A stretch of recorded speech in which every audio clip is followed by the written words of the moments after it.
y vamos a compartir. Ahí estamos, perfecto. Chicos, hoy vamos a ver el último laboratorio. Se llama robustez, ¿ok? ¿Estamos de acuerdo?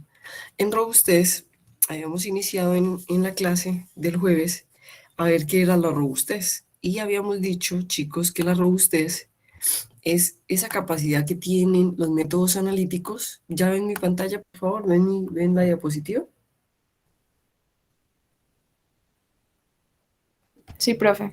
Perfecto, entonces habíamos dicho que la robustez se define como la capacidad de un método analítico de demostrar que si le hacemos pequeñas variaciones intencionales a las variables del método, no se afecta. Es decir, que el resultado o la reproducibilidad, la confiabilidad del resultado no se ve tan impactada.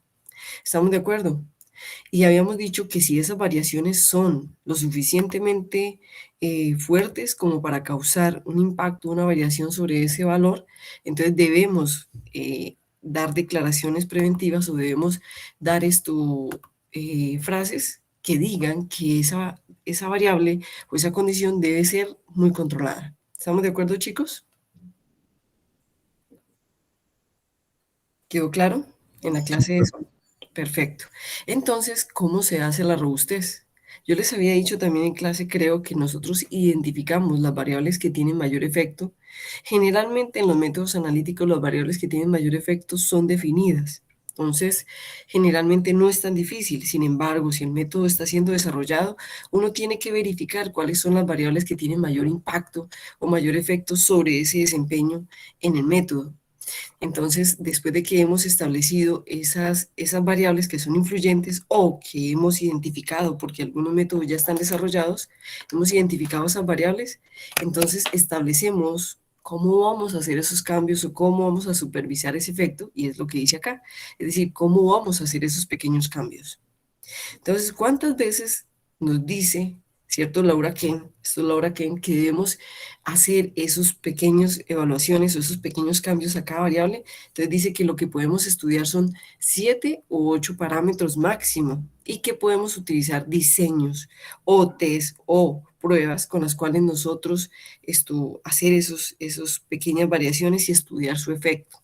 ¿Qué debemos calcular o determinar en los datos? Entonces debemos determinar cuánto afecta cada cambio de esa variable al resultado. Y debemos clasificarlos de acuerdo a ese efecto, qué tan mayor o qué tan menor, debemos darle una prioridad y debemos darle una significación, es decir, debemos decir cuál es más, cuál afecta menos, ¿cierto? Y lo que debemos hacer es un procedimiento que nos indique cuáles son esos límites o esas máximas variaciones que le debemos aportar o que le debemos afectar a cada variable. La robustez experimental, chicos, se evalúa por medio de diferentes variaciones. Nosotros lo vamos a hacer en 3 parámetros del procedimiento de medición. Esos parámetros podrían ser la temperatura de reacción, la temperatura de incubación, el volumen de reactivo, el tiempo de reacción o incubación. Estos son solamente algunos de los parámetros o algunas de las condiciones que nosotros podemos cambiar. Por ejemplo, chicos, si alguna vez ustedes tienen, por ejemplo, una bacteria o un cultivo celular, hay otros parámetros como ponerle un reactivo, quitarle un reactivo, ponerle un nutriente, quitarle un nutriente, disminuir ese nutriente en diferentes niveles. En la fase experimental a los niveles le llamamos los diferentes valores en los que cambia un parámetro. Por ejemplo, si nosotros vamos a cambiar la concentración en diferentes niveles, podríamos decir que le colocamos a una bacteria 10 gramos sobre el litro de glucosa, luego le cambiamos a 5 gramos sobre litro de glucosa, luego a 3 y luego miramos cómo se afecta el crecimiento de esa bacteria si ella es glucodependiente de esa disminución en los niveles o concentraciones de la glucosa. Espero que haya quedado claro qué son los niveles, porque también nos va a servir para el diseño de experimentos, que vamos a ver más adelante. Entonces, aquí vamos a utilizar un test que es muy práctico y se llama el JET de Jodin-Steiner. Este test evalúa el efecto de cambiar esos 3 parámetros simultáneamente sobre el resultado de la medición. Entonces, para el laboratorio lo vamos a hacer evaluando 3 parámetros de cada método. Cada uno de ustedes tiene un método principal que fue asignado. No van a ser dos métodos, van a ser solamente el método para el cual se les asignó a ustedes. Entonces, si a mí se me asignó Goodpath, Bradford, Buret, uno de esos tres, entonces los parámetros que vamos a cambiar son estos: la temperatura, el volumen de reactivo y el tiempo de incubación. Entonces le vamos a dar un valor alto y un valor bajo. Esos valores altos y esos valores bajos estaban definidos en la carpeta o en el archivo de las variaciones. Entonces, miren que para ustedes, a ustedes les fue asignado un método. Entonces, a mí me fue asignado Miller. Entonces, para ese método, lo que me están pidiendo que varíe es la temperatura, el volumen de reactivo y el tiempo. Entonces, me están diciendo, en este caso vamos a variar a 90, el volumen en 1000 microlitros y el tiempo, ¿cierto?, de incubación en 10 minutos. En el otro caso me están diciendo que varíe en 70 grados Celsius, en volumen de reactivo 1000 y en tiempo de incubación 5 minutos. Aquí me están dando los 4 cambios de los parámetros. Entonces, ¿cómo cambian los parámetros? Y me están dando los resultados de cada cambio de parámetro. ¿Estamos de acuerdo? ¿Quedó claro? Si a mí me fue asignado Miller, aquí están las indicaciones de cómo cambió y qué valores obtuvimos. Lógicamente, chicos, cuando ustedes están en el laboratorio, ustedes simplemente definen estos variables, cómo cambian las variables, y esto lo obtienen experimentalmente, es decir, estos valores. ¿Estamos de acuerdo? Pero aquí digamos que como no tuvimos la oportunidad de estar en el laboratorio, ojalá el semestre que viene se tenga la oportunidad de estar en el laboratorio, estos datos son obtenidos totalmente experimentales. Cuando estos datos se obtienen de manera experimental, chicos, eso es una variación increíble, ustedes ni lo imaginan. Pero, y si se tienen que volver a obtener, pues se vuelven a obtener, ¿cierto? Hasta que, ojo, de manera experimental, verifiquemos que podemos obtener un buen análisis de esa variabilidad o de esa capacidad del método. De forma experimental, también tendríamos la oportunidad de seguir manipulando esas variables y decir, hombre, yo tuve la oportunidad de cambiarlo un poco más, de ir un poco más allá y ver que el método es mucho más robusto a esos parámetros que me fueron asignados. Entonces, en ese caso, pues de manera experimental tendríamos otras capacidades que ustedes van a tener, ¿cierto? Más adelante, pero la idea es que vamos a tener 4 cambios, ¿cierto? Y le vamos a dar un valor alto, un valor bajo, quiere decir un valor en el que máximo se hace un máximo cambio y un valor en el que se hace el mínimo cambio o el cambio más bajo, hacia abajo. Entonces se van a establecer 4 ensayos y de esos ensayos se van a hacer estos diferentes cambios a los diferentes parámetros. ¿Hasta ahora es claro? Esto es para Gottpad, Bradford y Buret, que están definidos en cada hoja de cálculo que le fue asignado a cada grupo. ¿Estamos de acuerdo, chicos? Sí, profe. Perfecto. Lo mismo pasa con Miller, que era el que estábamos viendo. Entonces en Miller también se asignaron unos cambios y ojo con lo que dice. Todos estos cambios nosotros los hacemos en los parámetros influyentes del método, pero los realizamos de acuerdo al procedimiento. Es decir, no vamos a cambiar el procedimiento de medición, no vamos a cambiar el equipo, no vamos a cambiar lo que estamos haciendo, solamente vamos a afectar en pequeños cambios intencionales a las variables importantes o influyentes del método. ¿Hasta aquí vamos bien, chicos? ¿Hasta aquí vamos en claro? ¿Vamos entendiendo? ¿O hay algo que me quieran preguntar? Perfecto. Entonces, chicos, ¿dónde están todas estas indicaciones? En la guía, en la guía. En la guía no solamente está lo que hemos hablado, ¿cierto? De qué significa la robustez, qué se necesita experimentalmente, cómo lo harían ustedes, sino que está todo lo que les estoy mostrando y también está cómo se calcula, ¿ok? Cómo se calcula el efecto de cada una de las variables sobre el resultado. Entonces, aquí está.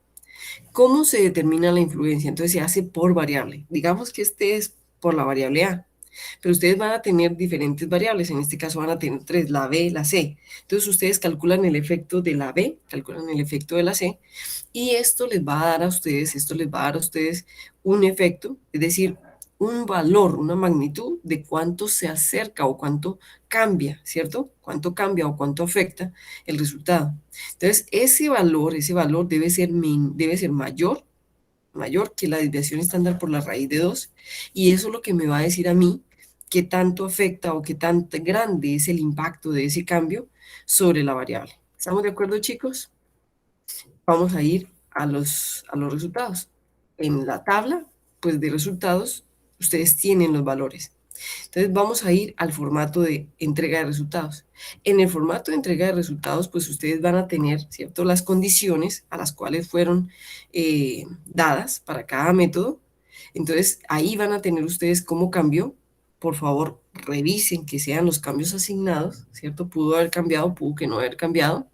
Les decimos cuáles son los valores altos y cuáles son los valores bajos, ¿cierto? Parámetros modificados están en rojo. Y también, entonces acá les pedimos, ojo, a cada uno de ustedes colocar los valores que les dieron por el cambio.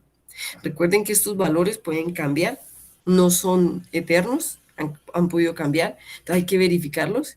Y acá, simplemente como ustedes ya van a saber, ustedes simplemente programan el promedio. ¿Cómo se programa el promedio? Se dice igual y le colocan promedio, si está en español, les buscan promedio, e inmediatamente cogen los valores y los, ¿cierto? Y lo, bueno, ahí no lo cogió, pero bueno, otra vez, igual, promedio, le decimos promedio, y cuando esté ahí, cogemos los valores y ya tenemos el promedio.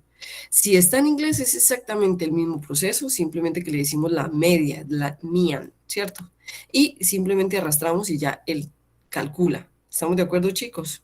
Entonces, eso, si ustedes se dan cuenta, cuando yo vuelvo y lo hago, vuelvo y lo repito, chicos, vuelvo y tomo el promedio, vuelvo y lo saco, aunque ustedes ya saben hacer esto, ¿cierto? Esto es básico en el Excel. Entonces lo tenemos, miren que inmediatamente él me calcula las demás variables. Inclusive me calcula el efecto de cada uno de ellos, es decir, cómo me da el efecto. ¿Eso qué quiere decir, chicos? ¿Eso qué quiere decir? Que ustedes lo que me van a complementar es estos valores, van a revisar estos valores, ¿cierto? Van a revisar todos sus valores, van a hacer los respectivos cálculos, que ya el mismo formato es amigable y lo hace. ¿Y qué va a ser lo que yo voy a evaluar? La conclusión. ¿Cómo ustedes, a partir de esa robustez, me concluyen qué tan robusto es el método? ¿Qué deberíamos o qué faltaría o qué creen ustedes que se podría complementar para analizar la robustez de ese método? Etcétera, etcétera, etcétera. ¿Hay alguna pregunta, chicos? Es muy fácil. Este es uno de los test más amigables que hay para manejar este tipo de variables. Entonces, es una forma muy fácil de mirar el efecto y con respecto al efecto de cada una de las variables, nosotros podemos, ojo, ustedes también tienen que definir cuál de las variables que ustedes cambiaron, temperatura, volumen, tiempo de incubación, son tiene mayor efecto, es decir, por prioridad deben decir cuáles son. ¿Estamos de acuerdo, chicos? ¿Quedó claro? Profe, yo tengo una duda. Claro, dime. Pues acá tenemos que evaluar que el efecto, por ejemplo, en lo que yo tengo, es que el efecto de A es mayor a la desviación estándar por la raíz de 2, ¿cierto? Ajá. En ese caso, entonces, si el efecto es mayor, sería pues robusto en cuanto a ese parámetro o no. Pues, ¿cómo se Al- eh, determina eso? si el efecto es mayor, entonces lo que yo debo decir es que cuando el efecto o el impacto es mayor que él, eso quiere decir que mi método es muy sensible. Mira lo que habíamos dicho acá. Quiere decir que el método, espera un momentico, es muy sensible. Dame un momentico, acá. Dice, la sensibilidad del método a la variación de cada parámetro se evalúa así. El efecto de A debe ser mayor a la desviación estándar. Entonces, quiere decir que ese parámetro, ese método es muy sensible a la variación de ese parámetro. ¿Estamos de acuerdo? Entonces, si mi método es muy sensible a la variación de ese parámetro, qué debemos nosotros concluir? ¿Qué creen ustedes que uno debe concluir? Yo sé que mi método es muy sensible, que si yo le cambio algo a esa variable, mi método, mi resultado se va a ver muy afectado, porque es muy sensible. Es como cuando tú tienes, Juan José, una novia que, que por todo llora. Discúlpeme, mi mujer, es cierto, yo también soy mujer. Es una forma de representarlo. Hay hombres que ustedes, y discúlpeme, los hombres son más débiles ante el dolor que nosotros las mujeres, porque nosotros las mujeres, pues, soportamos dolores un poco más, tenemos una fortaleza ante el dolor un poquito más fuerte que ustedes, aunque ustedes son físicamente y fibrosamente más fuertes que nosotras. Pero hay mujeres que somos muy sensibles, y somos lloronas por todo. En ejemplo, yo tengo a mi cuñada que llora por todo, ¿cierto?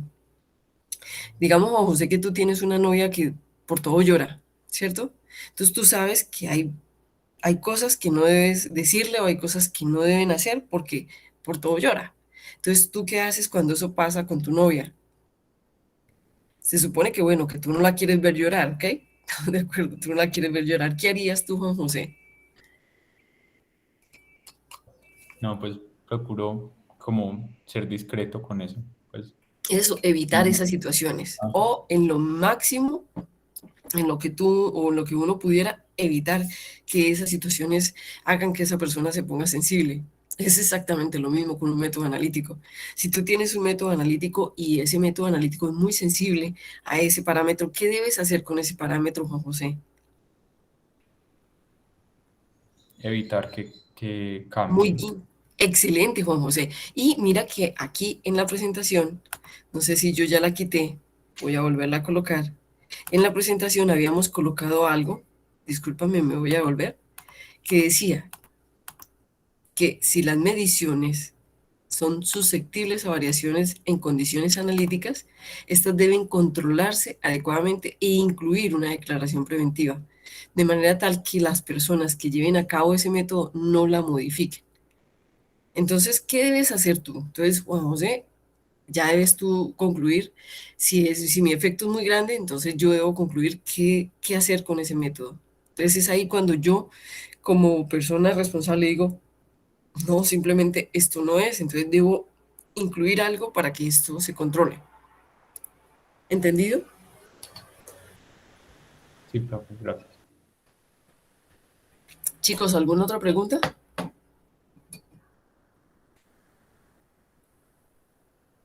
¿Alguna otra pregunta, muchachos? ¿No? Bueno, chicos, entonces, ¿qué es lo que vamos a hacer? Resulta que en las notas, ustedes ya han analizado el método, ya se dieron cuenta, chicos, que validar o verificar, que lo que hacen en su mayoría, también validamos métodos cuando no son normalizados, ¿cierto? Pero verificar un método que es algo, una acción de confirmación metrológica muy similar a la validación, no es difícil, es algo simplemente de saberlo hacer. Entonces, yo quiero mostrarles algo y es que aquí en las notas, no tanto en esta asistencia, eso no es tan importante. En la asistencia tenemos dos laboratorios, tenemos informe de laboratorio uno que ya me lo enviaron, y el de robustez y precisión, que debe ser enviado dentro de 8 días. ¿Estamos de acuerdo? Máximo dentro de 8 días. Pero también tenemos un protocolo que se llama de validación, que vale un 10%. ¿Ok? En ese protocolo de validación, ¿cuál es la idea, chicos? En ese protocolo de validación es que utilicemos 10 minutos del laboratorio para mostrarles a nuestros compañeros cómo nosotros validamos, cómo nosotros verificamos el método que nos tocó. Entonces tendríamos que presentarles a nuestros compañeros el método, si es un método validado, si es un método que fue validado o fue verificado, dependiendo de si es normalizado o armonizado, ¿cierto? Tendríamos que mostrarles por qué es normalizado o por qué no es normalizado. Tendríamos que decirles cómo se hace, cómo se definió la veracidad, cómo se calculó la precisión, cuáles fueron los parámetros de desempeño, cuáles fueron los resultados, qué fueron las conclusiones que se obtuvieron y cuando se hizo la robustez, cómo se definió o qué declaraciones se colocaron adicionales. Eso máximo en 10 minuticos por cada grupo. Y a esto le vamos a llamar el protocolo de validación. Ustedes me preguntarán, profe, ¿hay que entregarle un protocolo escrito, es decir, un trabajo escrito? No, no me van a entregar un trabajo escrito. Ustedes me entregaron los informes, que son estos que ustedes tienen acá, que se llaman el de límite, sesgo, ¿cierto? Linealidad, sesgos y límites de detección crítico. Y tenemos el de precisión y robustez, que en este momento lo están haciendo o lo están desarrollando. Con estos dos o con estos cuatro temas, ustedes desarrollan el protocolo de validación, pero ustedes no me van a entregar a mí un trabajo, sino que me van a hacer una presentación de 10 minutos. ¿Estamos de acuerdo, chicos? ¿Es claro lo que vamos a hacer dentro de 8 días en el laboratorio? Y a eso le vamos a llamar protocolo de validaciones. Nosotros, ¿cómo establecemos el protocolo o la validación de un método que me fue asignado? Profe, de los dos, no, de uno solo. A mí me asignaron Miller, entonces yo expongo Miller. A mí me asignaron Bradford, yo expongo Bradford. Si a mí me asignaron Godpad, yo expongo Godpad. ¿Estamos de acuerdo, chicos? Profe, y esa exposición pues debe ser muy eh, bien organizada, pues con diapositivas y eso, o breve podemos explicar con el formato. Juan José, yo te pediría que fuera por medio de diapositivas. Pues mira que no va a ser tan compleja. Yo pediría que fuera por diapositivas porque como todos conocemos el formato, yo sé que el formato nos ayudaría y si necesitas ayudarte del formato, yo no tengo problema durante la exposición, pero creo yo que harías un resumen mucho más claro en las diapositivas que si utilizas solamente el formato. Entonces, ahora yo lo dejo a tu libre decisión. Sin embargo, creo yo que para nosotros sería mucho más claro porque el formato, si tú lo ves, está muy general para todos los métodos. Entonces, si te tienes que ayudar del formato, no hay problema, pero sí creo yo que sería más organizado si lo haces por medio de una o dos diapositivas. No creo que se lleven muchas diapositivas, máximo 4 diapositivas. ¿Ok? Listo, profe. Chicos, ¿alguna pregunta adicional? Profe, entonces para el lunes sería enviar la otra parte del informe, pues como de este Sí. formato y tener lista la exposición o la exposición sería dentro de 8 días a los siguientes de este lunes. No, no, no, Juliana, lo hacemos dentro de 8 días. Es decir, ese día se entrega el informe de precisión y robustez, que ya lo han venido trabajando, ya lo están trabajando, y ese mismo día hacemos las exposiciones. Ese mismo día hacemos el protocolo de validación. Listo, profe. Perfecto, chicos. ¿Hay alguna otra pregunta? Sí, profe, ¿cómo va a ser la metodología pues como para presentar, para hacer las presentaciones? ¿Deben intervenir pues, los integrantes del grupo o eso pues es un integrante al azar? Nati, pues a ver, yo siempre he dicho que lo ideal es que uno vea el dominio de todas las personas y sería ideal que todas las personas pudieran participar. Ahorita, Nati, por lo que pasa en la contingencia, digamos que no se puede exigir lo mismo que en la presencialidad, ¿cierto? Sin embargo, digamos que si una persona tiene una situación como que no puede, por ejemplo, o que no puede acceder a internet en ese momento o no hay luz, ¿cierto?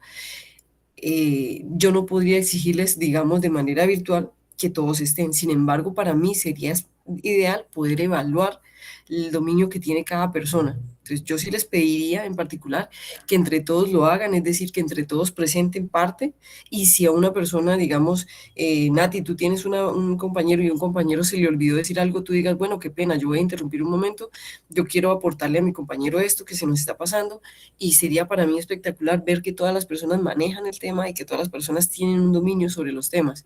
Nati, estos temas no son difíciles, estos temas simplemente son muy de comprensión, es decir, de saber qué es lo que tenemos que hacer, de aplicación. La metrología tiene algo muy bonito, Nati, y es que si las personas aprenden a aplicar la metrología, saberse el resto de la carreta hace parte solamente como de el manejo, de lo que tú haces a nivel de experiencia, de aprender a manejar la metrología.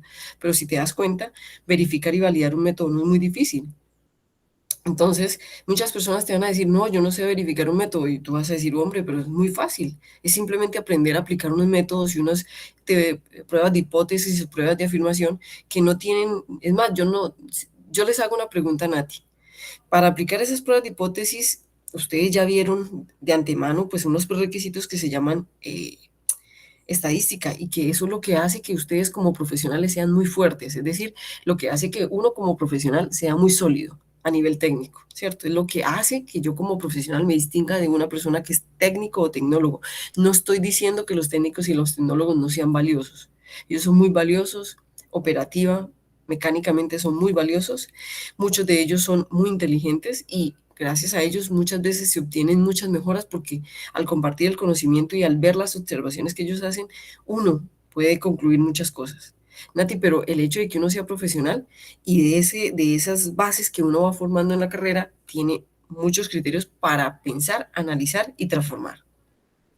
Entonces, digamos que ustedes ya tienen unos prerequisitos como son estadística y matemáticas que hacen que para mí sea más fácil enseñarles, por ejemplo, una prueba de hipótesis o una prueba de afirmación.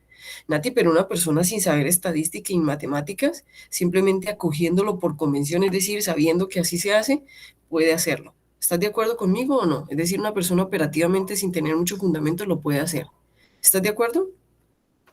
Sí, profe, gracias. Pues yo hacía esa Exacto. pregunta porque cada profe a veces tiene como su metodología para ese tipo de actividades, entonces, por eso, pero gracias. Ah, perfecto, excelente. Pero en ese caso me encantaría que fueran todos, pero si llegado el caso, pues que digamos alguien no puede, pues Nati, por ejemplo, hay gente en este momento, una personita está enferma, tiene COVID. A esa personita yo no le puedo pedir que esté presente. Entonces, son diferentes situaciones que me conllevan a que yo como profesora también tenga que ser muy humana, ¿cierto? Y no pueda exigirle a una persona que esté, pero en general pienso yo que sí, que sería muy ideal que todos lo presenten, sin embargo, si una persona no puede, pues tampoco le voy a exigir que esté. Chicos, ¿alguna otra pregunta?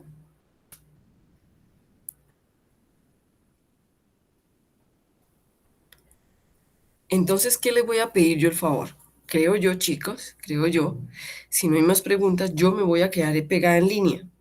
Yo les pediría el favor de que, como ustedes ya me imagino yo han adelantado precisión y bueno, veo yo que algunas personitas, por ejemplo, Juan José me dio el indicio de que ya hizo el efecto, ya analizó el efecto de las diferentes variables, que no es muy difícil, que si quieren adelanten un poquito y en este tiempo que nos queda de la clase, yo voy a estar aquí en línea y ustedes me van preguntando cosas si ustedes quieren y vamos aclarando dudas. Yo me quedo pegada hasta las 11, que es la hora de ustedes, y antecitos de las 11, faltando 10 o faltando 15, me retiro para ingresar a la otra clase. ¿Estamos de acuerdo? ¿Qué les parece si van adelantando? Miren que no es muy difícil, es solamente poner datos. Digamos que la virtualidad en ese caso favoreció porque no tenemos que ir al laboratorio, sino que ustedes ponen datos y ya con esos datos pueden analizar. Si estuviéramos a nivel experimental, chicos, yo les diría, no, venga, vuelve y hágalo y miremos si eso realmente tiene un efecto o no tiene un efecto. Es dudoso, ¿cierto? Pero acá no tenemos esa oportunidad. Entonces, si quieren, les pido el favor, acabamos la grabación, esta pequeña grabación la ponemos en línea, yo se las coloco cuando esté lista en el canal de YouTube y ya ustedes simplemente establecen y yo voy a estar en línea esperando que ustedes me digan. Simplemente ustedes se conectan o no se desconecten si no quieren, me prenden el micrófono, preguntan cualquier duda que tengan. ¿Estamos de acuerdo, chicos?